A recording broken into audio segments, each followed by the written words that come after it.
Welcome to The Explainer. Today, we're diving deep into that cup you might just be holding right now. We are going to talk about caffeine, the world's favorite psychoactive drug, and we're going to uncover how it didn't just wake you up this morning, it literally woke up the entire modern world.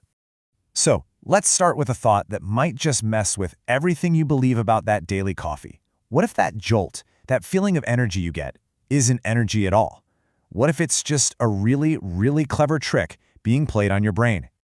You know, for so many of us, the day just doesn't begin until that first sip. It's become so normal, so baked into our routines, that we barely even think of it as a drug anymore. It's just what we do. And the scale of this is just wild. It's not just us adults. Get this, recent research shows that a full 50% of adolescents, teenagers, are using caffeine every single day. It's a fundamental part of our culture, right from a pretty young age. Okay, but to really get a handle on the power of caffeine, we have to pull the camera way back. Because this isn't just about your morning routine. This is about history. The arrival of this one molecule completely rewired human society. So when coffee got to Europe, it was a complete game changer. They used to call it the wine of Islam.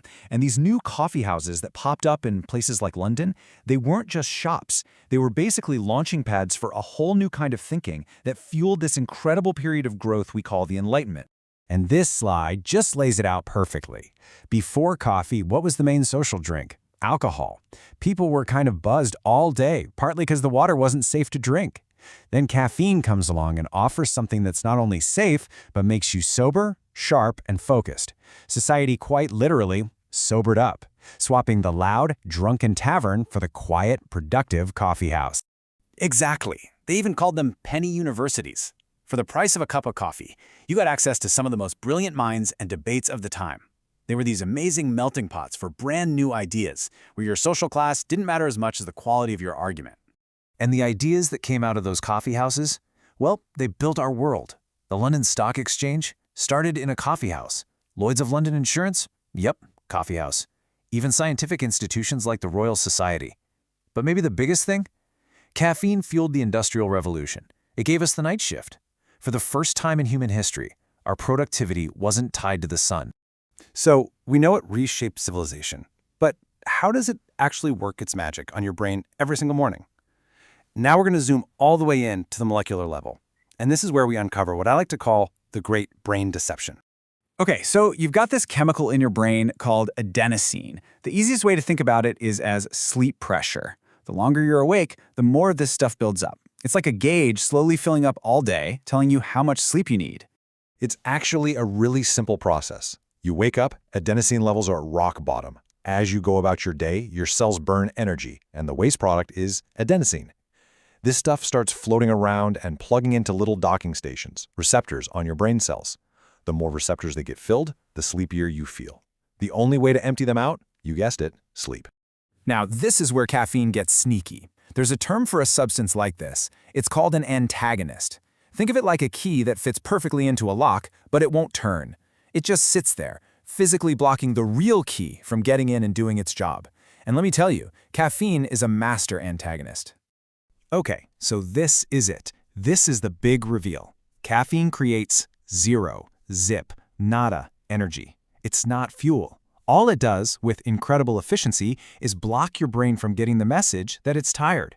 That's because caffeine is a chemical mimic. Its shape is so similar to adenosine that it can slip right into those receptors. It's like it's stealing adenosine's assigned parking spot. So all that adenosine is just left circling the block, unable to park and deliver its "you're getting tired" message. You feel awake not because you have more energy, but because the fatigue alarm has been switched off. And that feeling is great, right? It lets us power through our day.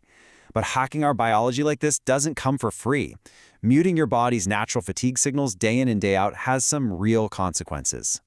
You know exactly what I'm talking about. It's 2 or 3 p.m., that morning coffee has worn off, and bam! A wave of exhaustion just hits you like a freight train. That is not random. That is pure chemistry. So remember all that adenosine that was circling the block looking for a parking spot? Well, it didn't just go away. It's been building up the whole time, creating this huge backlog. As soon as the caffeine wears off and frees up those receptors, whoosh, a massive flood of adenosine rushes in all at once. That is the crash. And the cost goes even deeper than that, hitting the one thing we need to actually get rid of adenosine, our sleep. You might think you can sleep just fine after an evening coffee, but the quality of that sleep takes a major hit. Studies have shown that a single dose of caffeine in the evening can cut your deep sleep, which is crucial for cleaning out your brain, by 20%. And that right there is how the vicious cycle gets started. You feel tired, so you drink caffeine. The caffeine messes with your sleep, so you don't clear out all the adenosine. You wake up feeling groggy, so you need even more caffeine just to feel normal. It's a self-fulfilling prophecy. You're tired because you drink caffeine, and you drink caffeine because you're tired. So with all these hidden costs, what's the future here? Are we just stuck in this loop forever? Well, maybe not. Science is starting to look for smarter ways to get that feeling of alertness without all the baggage. And that brings us to this interesting molecule, paraxanthine. Now, what's fascinating is that this is what your liver turns most caffeine into anyway. It's the main byproduct. So scientists are starting to ask a pretty smart question. Why don't we just skip the middleman? And the potential here is pretty exciting. Early research is showing that paraxanthine can give us that focus we're looking for, but with way fewer of the classic caffeine downsides. We're talking fewer jitters, less of a crash, and a much gentler impact on our sleep. It could be a cleaner, more targeted way to get our buzz. So, from fueling revolutions to fueling our morning meetings, there's no denying caffeine's power. But it's a story full of trade-offs, right? It's productivity that we're borrowing from our own rest. So now that you know it's not actually giving you energy, just masking your fatigue, you have to ask yourself, is the ritual worth the cost? The answer to that is still brewing.